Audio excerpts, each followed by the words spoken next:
জাতির প্রয়োজনে বলছে আরেকবার কেন, যতবার প্রয়োজন হবে ততবার বেরিয়ে আসবো। পা কাটা হয়ে গিয়েছে। ঢাকা মেডিকেলে জিজ্ঞেস করেছি,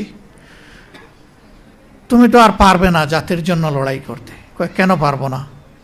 আমার তো একটা পা এখন আল্লাহ রেখেছেন, ওই এক পায়ের উপর ভর করে প্রয়োজনে জাতির জন্য আবার লড়াই করব। তাদের বদৌলতে পাওয়া এই নতুন বাংলাদেশে আমরা যদি তাদের সাথে বেঈমানি করি, আল্লাহ কি আমাদেরকে ছেড়ে দেবেন?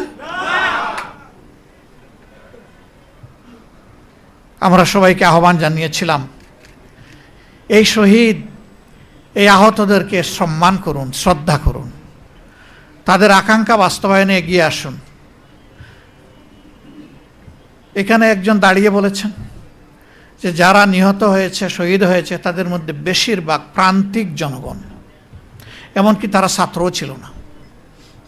একটা সংখ্যা ছাত্র, বেশিরভাগ শ্রমিক। সেই শ্রমিকের কি কোনো কোটার দাবি ছিল? তার সরকারি চাকরির আশা ছিল?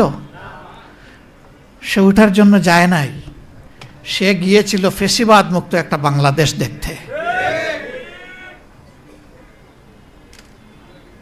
আজকে সবই রয়ে গেল। সেই কোটা অত্যন্ত নিকৃষ্টভাবে এখন বাস্তবায়ন হচ্ছে। বিশ্ববিদ্যালয়ের ভিসি, জেলা পরিষদের প্রশাসক, তারপরে ব্যাংক, বিমা, কর্পোরেশন, সরকারি, বেসরকারি, আধা সরকারি সেক্টর, সব জায়গায় এখন একদম নির্লজ্জ দলীয়করণ চলতেছে। এটাকে কোটা নয়?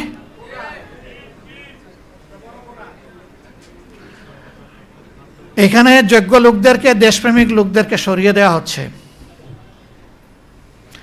বাছাই করে করে অসৎ, দুর্নীতিপরায়ণ লোকদেরকে প্রধান জায়গায় পদায়ন করা হচ্ছে, যেন একটা দুর্নীতির স্বর্গরাজ্য কায়েম করা যায়।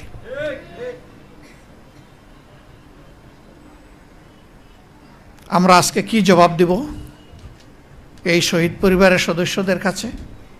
কি জবাব দিব জুলাই যোদ্ধাদের কাছে, যে আকাঙ্ক্ষা নিয়ে তারা যুদ্ধ করেছিলেন, তাদের সন্তানরা জীবন দিয়েছিলেন? আমাদের কি জবাব?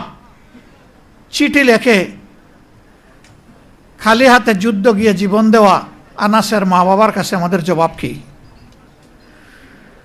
জাবের ইব্রাহিমের মা বাবার কাছে জবাব কি? রিয়া গুপের মা বাবার কাছে আমাদের জবাব কি? শান্তর মা বাবার কাছে আমাদের জবাব কি? আবু সাইদের সেই নিরীহ পরিবারের সদস্যদের কাছে আমাদের জবাব কি?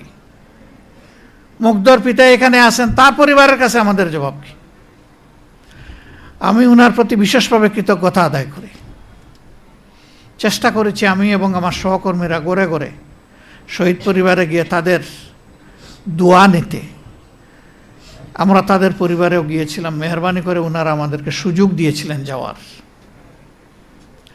সেই সময়টা আমরা ফিল করেছিলাম যে প্রাথমিক ধাক্কা সামলানোর জন্য আমাদের সামর্থ্য অনুযায়ী সব পরিবারের হাতে আমরা কিছু উপহার তুলে দিতে পারি কিনা।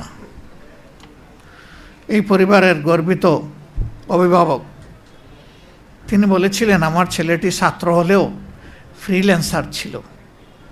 আমার যদ্দূর মনে পড়ে তিনি বলেছিলেন যে সে তার পার্সোনাল অ্যাকাউন্টে আমাদের জন্য 24 লক্ষ টাকা রেখে গিয়েছে। এই টাকা আমাদের ফ্যামিলি চলছে, আপনারা এসেছেন, বলেছেন, আমরা খুশি, এটা আমাদের লাগবে না। সবচেয়ে গরিব পরিবার দেখে এটা দিয়ে দিয়েন আপনারা। এখানে যারা জীবন দিয়েছে, যাদের সন্তান চলে গিয়েছে, সেদিন তাদের প্রতি আমার রেসপেক্টের মাত্রা অন্য উচ্চতায় চলে গেছিল। আমি বলেছিলাম তার নামে ভালো কিছু করেন। বলছে ওইটাও তো সে রেখে গেছে।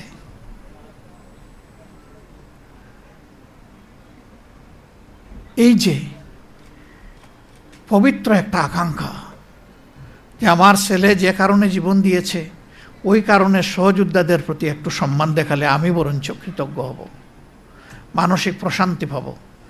এই পিতার মানসিকতাটা যদি আমাদের শাসক গোষ্ঠীর মনে আসে, তাহলে তারা তাদের দায়িত্ব পালনে এই রকম অবহেলা দেখাতেন না। আমাদের এই সহযোদ্ধারা কি